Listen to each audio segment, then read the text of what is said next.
it is the most deadly epidemic facing our state, and it's getting worse every year. San Francisco did have in 2023 its worst year on record, over 700 deaths from overdoses, largely from fentanyl. And we've needed more support from the state. We need more support from the feds, and we need a comprehensive plan, more coordinated law enforcement and more effective penalties, better access to treatment. We need more prevention and education. And on all of those fronts, as this epidemic got worse and worse, we were not responding as a state with anywhere near enough support.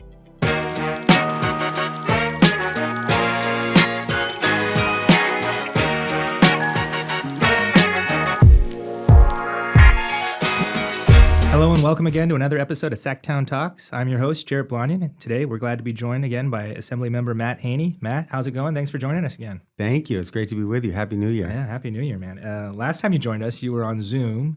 You were running for Assembly. It was before your primary, so you've come I made a long it. way. I'm here. It's good to see you in person. Yes, now, you not too. on a little tiny screen. Yes, So, what a wild time. I know, definitely. What was it like kind of running? Like that was like a prime COVID election. Like, what was it like running for Assembly in COVID and, getting out, meeting people? And It was definitely very different. Everything was still on Zoom. You could, although what's interesting is a lot of folks have stayed on Zoom, even though we don't have to be anymore. I guess they became comfortable with it. But it was an interesting way, all of these debates. And then I didn't even really see my opponents in person much. But we still had a very aggressive and robust door knocking program and phone banking. But you'd have to knock on the door, take a couple steps back, have your mask on, and talk to people. A COVID, very sensitive area, right? They took it very seriously. But it's interesting to see that some of those things about the way politics works and campaigning works and everything have continued. I think probably even now people are a little more careful to answer their door or talk to somebody face to face, which definitely changes things in some ways for campaigning and politics. Well, it's kind of crazy. So you came in the middle on a special election. Now you're running for re-election, right? Is this your first re-election? This is, so I had 4 elections in 1 year. A special primary, a special general, a regular primary, and a regular general. Wow. So this is my first re-election from a full term. Yes. Wow. Yeah. So you've already had 4 elections. I've already had 4 elections. Yeah. I think my problem is not the people I represent and voters seeing enough of me. It's if they have seen too much of me, they say, Matt, stop sending all of these mailers and phone calls and door knockers. Just give us a year off. So I didn't do too much in that regard, but we'll be, ramping it back up a little bit this year. So what was it like? What was it like in your first term, kind of coming from a board of supervisors, kind of contentious time during COVID and what's going on in the city to come in here in the Capitol and adjusting to being one of 80? It has been a great experience. I love it here. It's interesting because the last year and a half or so in the Assembly, it's actually been a more divided time in the Assembly than most.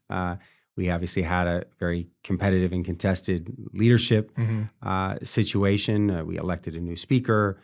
There's a lot that's happening here. I think that's causing a lot of change and all of that. But to me, coming from San Francisco, all of that is still very nice and light compared to what I was dealing with on a day-to-day basis in San Francisco. And I felt I was able to come in here in part because of my experience in local government. I was in 10 years in local office in San Francisco, learned a lot, saw a lot, had a lot of scars from it, but then I think was able to come in here and immediately get to work and get things done. I had 12 bills signed into law by the governor. For a new member, I think a lot of really substantive, important, impactful laws, and have been able to get into the center of a lot of conversations on important issues very quickly.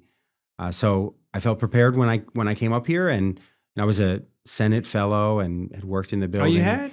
In 2005. Okay. So who'd you work for? Been around Joe Simidian. Okay, yeah, San Jose. Yes, yeah. And so knew the building. I'd been the executive director of the UC Student Association, and ran and sponsored bills. So I felt from a process and a relationship level, I was ready to jump in, and so far so good. I like it here. So how was that? Like, being a fellow, kind of learning the process, kind of working bills as a staffer, then coming in as a member and kind of having a little more power. How did that work? Did it go as you thought? Well, it's cool to be able to make the decisions myself in terms of what to prioritize and what issues to work on. It was important to me to do things that were going to have an impact, but also that people understood. I tell my staff, if we can't explain what a bill does in 15 to 20 seconds, I don't want to do it. Right. Because part of what we're doing here is not only creating change, but also making sure people can understand what their government does and why they do it. And sometimes, you choose these very, very in the weeds, type of bills that nobody really can connect to. I tried to choose ones that really could make an impact and people could understand. So that was a great process, just choosing the bills and moving them forward.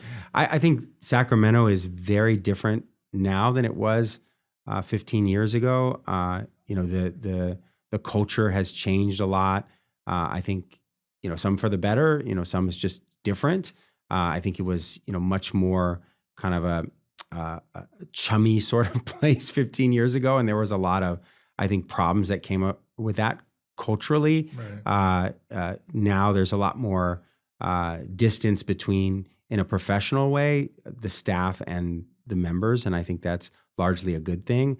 But because, in part, as I understand it, COVID and the way people were working remotely more, and also the change in the building, the swing space. It's harder to kind of get a sense of the community of the Capitol in the same way that I think that I felt when I was here a while back. We're not as much around people who work as advocates. We're not around as much the staff because we're all kind of spread out between different buildings. It used to be 15 years ago, there were offices that everybody just went in and hung out. And you just went in there and you sat in the couches and you all talked. And, it was a lot more informal. Now we're only really in the Capitol and we just go over there for a session. We walk back. People go to their offices. They go home. They go wherever. The community of the Capitol is not quite what it was. And I think that's a different experience for staffers and also for members. Right. Yeah, you're right. It's totally different from, pre-COVID to now. There's not as many events and mixers and people aren't kind of mixing around. It used to be you can just walk into the hallway in the Capitol building and you're just running into everybody. Yeah. You see your friends, you see staff, you see. Now, because we're in different places and the events are different, it's less open to everyone in some ways. Yeah. It's harder to find people and members. So the community is different. I think that's probably COVID related, and also now we got two buildings. We got two buildings. Yeah, and people are used to Zoom and just not around. Yeah, they're just, you take a lot of. I mean, back then you didn't take any meetings online. I mean, every meeting you had was in your office. Everyone who was there for a meeting was in the same building. Everyone who was an advocate, a staff, a member was in the same place, and I think we've lost some from that. But at the same time, there's maybe some value to people's work-life balance as well, and just having some separation is not always the worst thing. Yeah. How do you find it being a new member, kind of meeting everybody? A lot of this job is relationships, and that's how a lot of things get done. Meeting your colleagues. Kind of, how's that going for you? And how are you adjusting to meeting all these new faces? I love that part of the job. The state of California is so diverse. I come from probably the most urban district, but most of my colleagues are from either rural or suburban districts or some mix of the two. They have huge districts with dozens and dozens of cities, and to be able to get to know them not only as people, but the places they come from, the things that the people they represent care about, and how there's overlap between where I come from and what the people I represent care about, is a great part of this legislature. And I think we do a pretty good job of it. There is a level of respect for where people come from and the different priorities that come with that, and people's experience as human beings, that I think we need more of in our democracy. And unfortunately, in a lot of legislative bodies, whether that's Congress or even local bodies, sometimes we don't have that.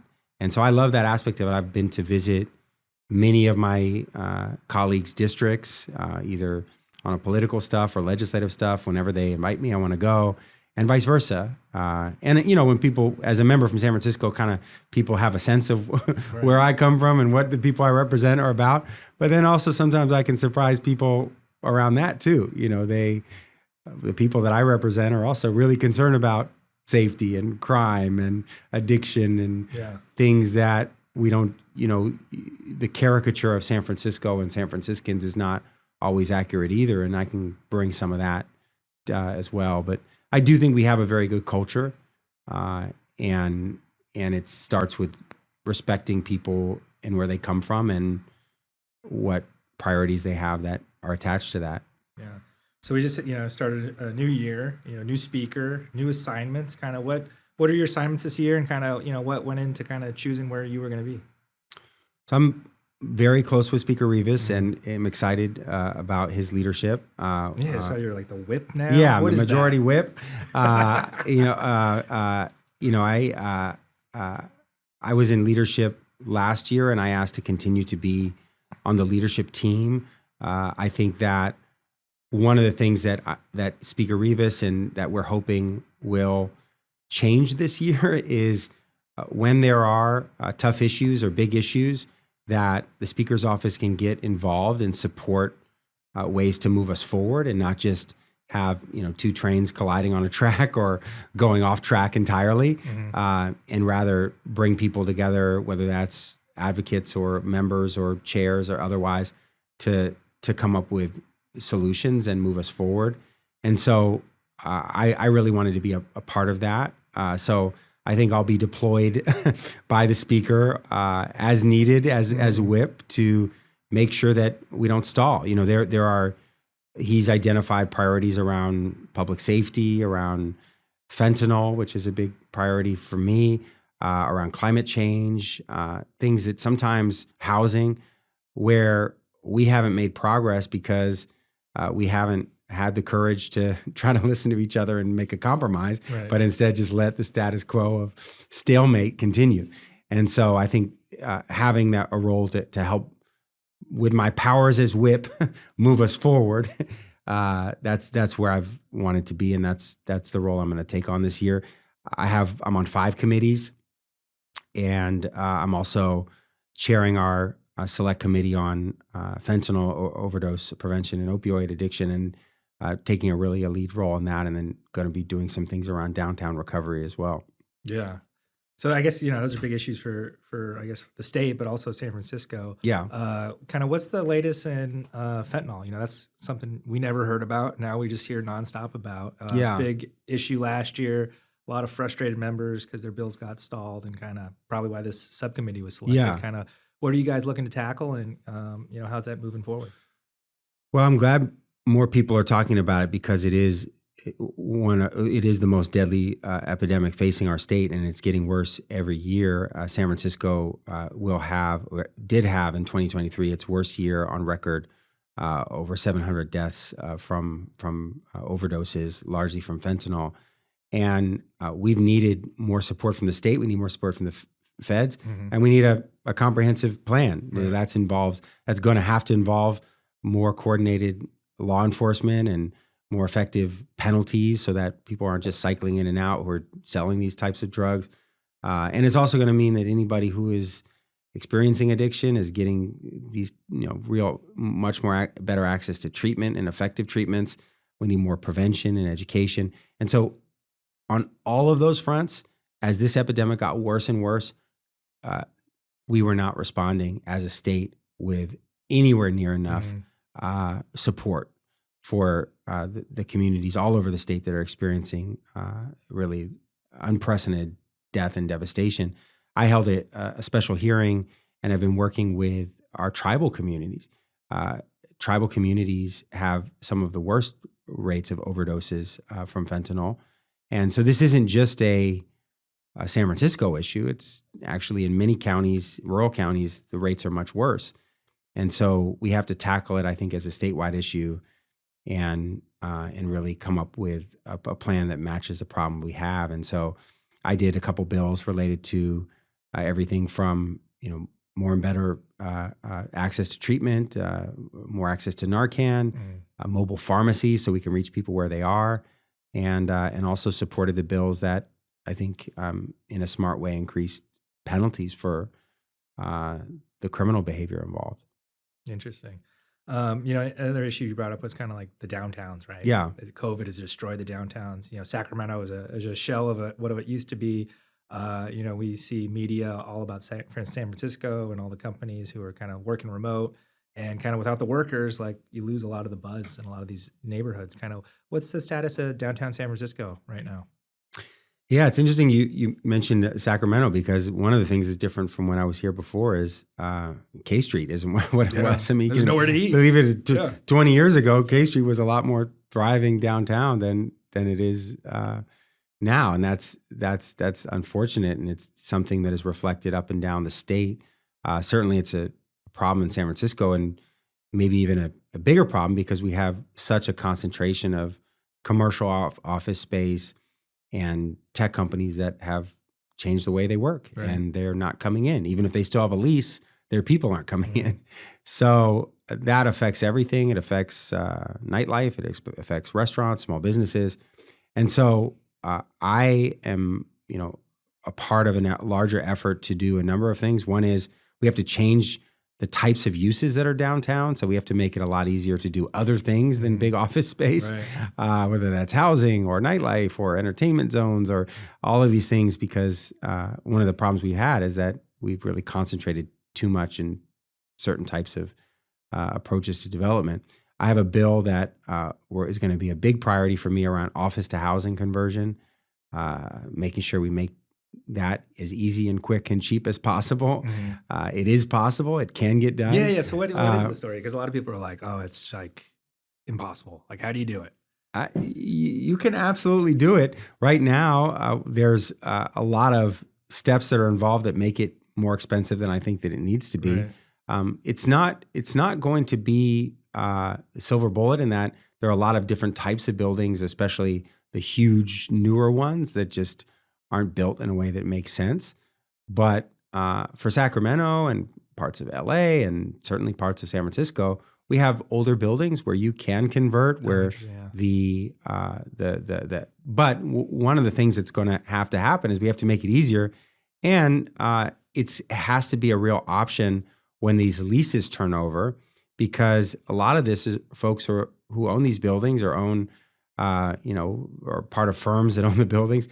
They're looking for a certain return on their investment that they could get when it was, an astronomical amount per square foot from these large tech companies. Now they're going to get a little bit less money on their return, and that's going to have to include options like housing or restaurants or entertainment uses, or even smaller firms coming in and occupying some of these spaces. So ultimately, over the next 5 to 10 years, if we do this right, it could be a good thing for our downtowns.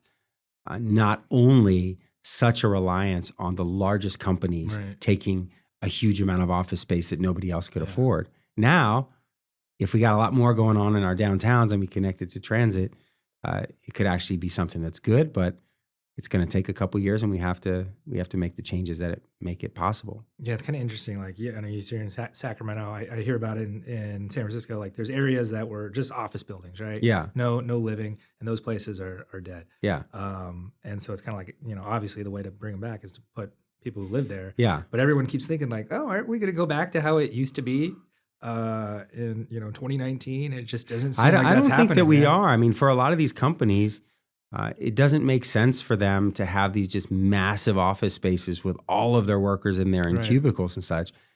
It almost took COVID for them to realize that they didn't have to do that. Yeah. That, hold on a second, we can actually do just as well and be just as productive if most people are at home or spread out. In fact, it allows us to recruit from all over the world. And there are some folks who are coming back into the office and should. But it's not going to be at the scale. And so we got to do other things, but people still need to be around each other, and they still want to be around each other. And go out and all of that, and we see that in other cities. We see that around the world, that downtowns and cities are still hugely important and thriving. But in California, we built our cities in a way that I think didn't have that balance, and we have to change that. Yeah, and it's just mind blowing to me. Like you just think like we were like a century ago. Like we're like old people. Like, oh, back in my day. Yeah, back literally 3 years ago. Yeah, when things were so different, right. and you know, you It was a couldn't different world. It's you unbelievable. couldn't get a cubicle in downtown San Yeah. Francisco. It was too expensive, and Google had them all, you know. And now it's like, well, they can't fill these places, Right. and so what a dramatic change in just a couple years. And but again, it's up to us to figure out what the future of these places look like and how to do it right. And I think there are some options for sure. Yeah. So I remember like when I went to like college, everyone would like just go to San Francisco and they'd like live in the marina and they'd work, and it was like really vibrant. And Yeah. like, you know, some people I've been talking to is like the young people just aren't showing up like they used to. Is that are the young people coming back to San Francisco, or people Yeah, still? they're Is the actually marina back? yeah, well, we actually had a pretty significant in migration over the last year in San Francisco after a huge drop off. Mhm. I recognize that. It's actually affordable to live there. Yeah, and it's and it is a little bit cheaper for folks. Still way too expensive and not enough housing. Mhm.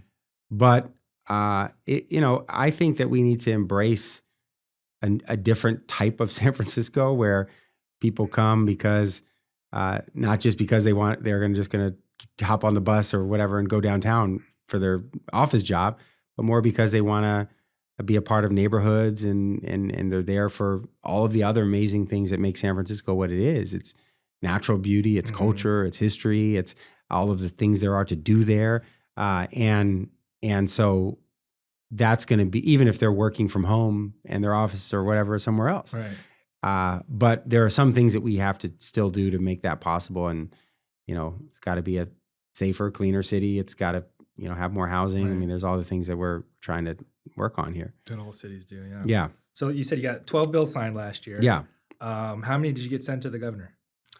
I had 2 bills vetoed. 2. Okay. Yeah. So I sent 14 bills to the governor. And Yeah. which ones, looking back on your 2023, like which ones are you most proud of?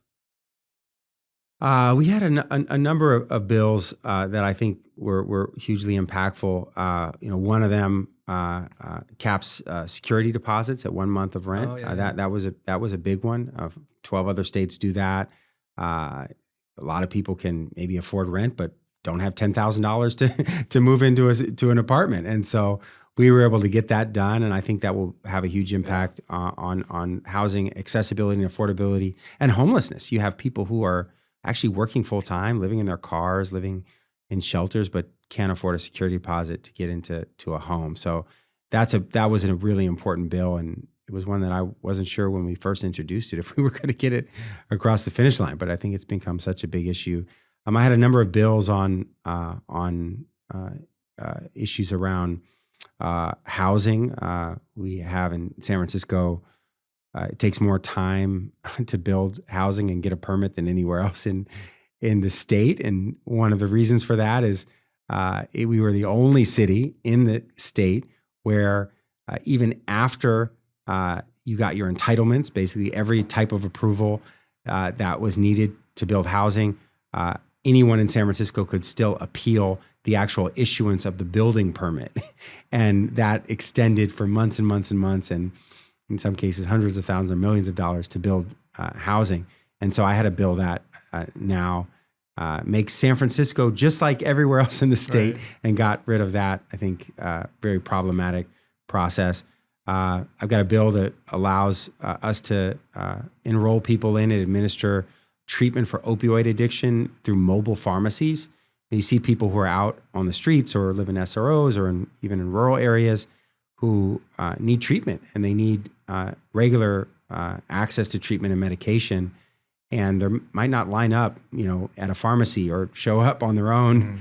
Mm-hmm. We have to go out and reach them where they are, and so now we can enroll people in and administer treatment for fentanyl addiction and opioid addiction that I think will help a lot of people. And so did a bill that would do that. But we've got some bills we're bringing back. I tried to allow for cannabis cafes last year. I got huge bipartisan support for that. Right now, you can open a cannabis dispensary in many places. You can have it be a lounge so that people are smoking indoors in a safe place in a legal business, but you can't serve anything except cannabis. You can't serve coffee. You can't serve a sandwich.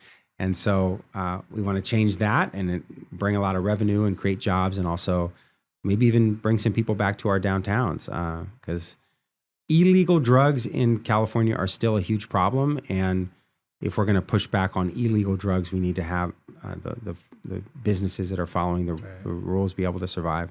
So that was an interesting one, because I think the governor vetoed that because of worker safety and smoking inside. But aren't there like cigar lounges? Yes, there's cigar. Where you can have food and drinks. Yes, we have cigar lounges. That's not illegal?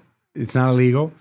We have cigar lounges where you have food and drinks. We have hookah lounges that have drinks and food.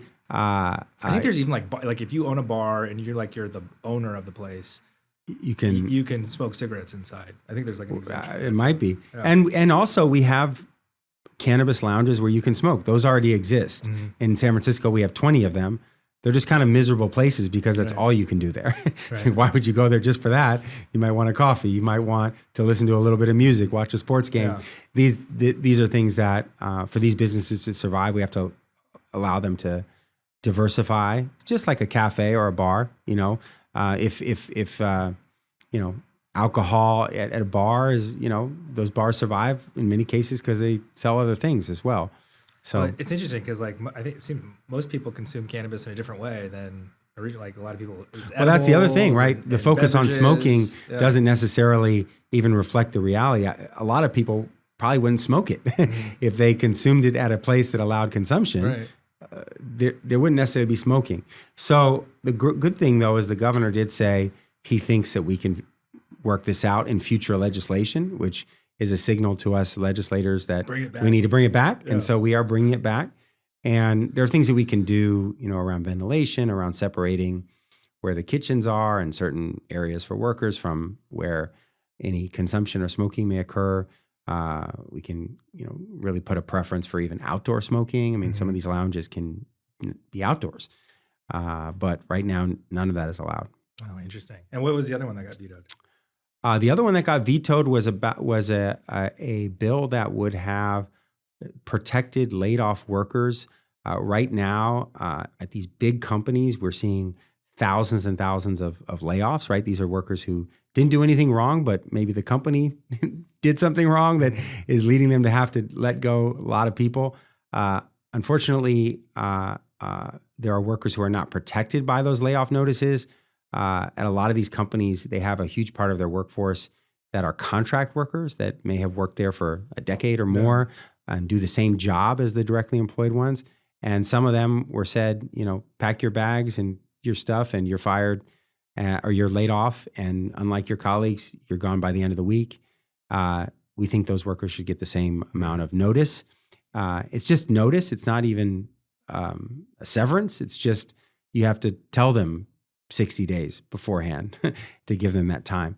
And that bill was vetoed, but we're working on bringing that back as well. And it's just kind of a basic fairness, but also reflects how work is organized now. That law was originally put in place for like when we were closing, plants and factories all over the country, right? Well, now we're laying people off who are at these larger tech companies or otherwise, who also deserve these protections. And an email. That's how you get laid off now. But they still need to figure out how to get a new job and provide for their families. The same idea behind what we did for the folks who worked at the factories. You don't just put somebody out on the street if they've been working for you for a while and they haven't done anything wrong. So we're going to try to bring that one back too. Yeah. So 2024, you got a short window here to introduce new bills. Yeah. Kind of what's your 2024 looking like? Once again, looking at all of these areas, we've got some things we're looking at around homelessness, around housing, fentanyl. I really want to work again. I had a bill that wasn't vetoed but died in appropriations to greatly expand access to Narcan. We want to have Narcan be much more widely available in places of employment and can save lives doing that. This is a year where I want to continue to make sure that we're making progress to build more housing. It's a tough budget year, so we're also trying to find things that don't cost money. Right. But it's certainly a different experience in my second year. First year we just ton of bills, right? And you sort of reassess in the second year which ones are going to continue to move forward. But I think we'll have a good. You have an idea how many you're going to carry, or probably do a little bit less this year. Last year I think I did almost 30. Wow. Total that I introduced, and I think this year probably do more like 15. Did you move 30, or you just? Some got stopped in approps. Right. Some the bills I'm talking about are 2-year bills that we're continuing or we're bringing back. So it's a mix. Yeah. But to get as many as we did across the finish line, all of which I think are meaningful. I hope to again be able to get 10 bills at least signed by the governor this year. Yeah. Wow. So yeah, as we were talking, or just before, the governor came out with his budget. Have you had a chance to kind of see what his plan was? Or I have not. I was on my way over here. What the news is? How bad is it? Yeah. I heard that the deficit is half the size that we thought it was going to be. Well, that's good. I heard that much. So I'll take that for, as a positive thing. Yeah. And then I guess budget-wise, are you on any budget subs or anything? I'm not. No, I'm not on the budget. I chaired our budget committee in San Francisco during the pandemic. So I had that experience, and I'm sure I will again here at some point serve on the budget committee. But I don't envy the budget chair this year. Yeah. Tough time. Definitely not. to be in charge. But obviously it affects everything that we do. So we all have some voice in it. Yeah. And kind of, we talked a lot about, what you're doing this year, and kind of what do you do in your free time, and kind of what are some of the things like, Matt likes to do? Well, as you might imagine, I am a huge 49ers, Warriors, and Giants fan. So I'm leaning into the 49ers part of that. Yeah. This for the time being. I will be at the playoff games over the next few weeks. Because they'll be home. Yeah. Yes. So I'm super excited about that. Lifelong fan of those teams. So I do that a lot. Here in Sacramento, I with my colleagues, a couple of days a week, we go do boxing in the morning, like fitness boxing. Mm-hmm. Yeah. This place called Title Boxing. So we have a group of us that go. So that's a lot of fun. I love to travel. So is it bipartisan? Do you get to like? It is bipartisan. Yeah. It is bipartisan, actually. Yeah. And love to travel. So that's when I get some time over recess and with my family and otherwise. I do that. I have 2 cats. So that's my cat person. Yeah. And but yeah, no, I'm this is a great job, and I get to work with great people, and so it's the other part of it that's fun is just spending time with people here and enjoying the work. Yeah, well, it's a good time to be a 49ers fan. I hope so. Hopefully the Giants can yeah, I know. Those LA members. Yeah, I know. You should pass a bill that the Dodgers can't spend so much money. The state controller came out with a letter that I actually asked my staff to look into about these deferrals that the Dodgers are using, where they basically pay somebody nothing for the next 10 years and then pay them everything after the 10 years. The problem for that is not only that it gives the Dodgers another player, which is which at some point somebody needs to intervene here, but the concern, of course, is that they're in California for those 10 years. They're not making any money, and then they leave after that, and they don't pay taxes on anything, even though really they're being paid for the 10 years when they're working, but they're not paying taxes on it. Do you think the Dodgers World Series in 2020 counts? No, absolutely not. Neither does the Lakers championship in 2020. The bubble championship. Those 2 teams have not won a legitimate championship in a while. Well, Lakers, I guess, not. But I mean, and you've seen that every time since when the Dodgers get bumped from the playoffs. Right. The last couple of years, that's even the only thing that has been enjoyable about the playoffs for Giants fans has been seeing the Dodgers lose. But it's fun. We have rivalries and everything in the legislature.